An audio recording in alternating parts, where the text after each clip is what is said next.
Տիկին Մանավազյան, նաև շատ հաճախ խոսում ենք, որ դե ժողովրդավարություն է, ընդդիմադիր մեդիան այսքան ռեսուրսներ ունի, աշխատում են։ Դուք այդ ձև եք մեկնաբանում, ժողովուրդն էլ ասում է դե ժողովրդավարություն է, բայց ամեն դեպքում ժողովրդավարությունը պետք է նաև պաշտպանել։ Հիմա ինչու որոշ սահմանափակումներ այդ իմաստով չկա, որ նույն այդ ձեր ասած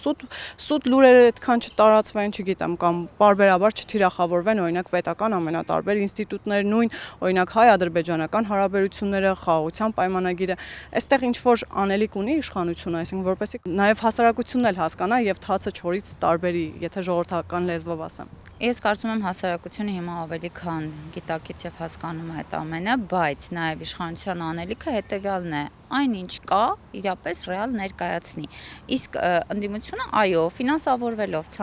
տարբեր խողովակներով, ինչպես եղել էր դեռ 2023 թվականի սեպտեմբերին հիբրիդային ստեղծված իրավիճակը, պատերազմը, որտեղ ամբողջ լրատվականներով եւ լրահոսով տարածվում էր ստահոդ տեղեկություններ, մենք այո կարողացանք այդ ժամանակ ճիշտ եւ գիտակցել եւ հասկանալ ինչ է տեղի ունենում եւ պայքարել այդ պատերազմին դեպ հիբրիդային պատերազմին։ Նույնը այսօր սկսվել է եւ մենք բոլոր հնարավոր ռեսուրսներով եւ ուժերով, մեր ուժերով իհարկե, ոչ ֆինանսավորվելով ինչ որ տեղից, մենք մեր ուժերով կարողանալու ենք չեզոքացնել նման բոլոր ստահոդ տեղեկությունները։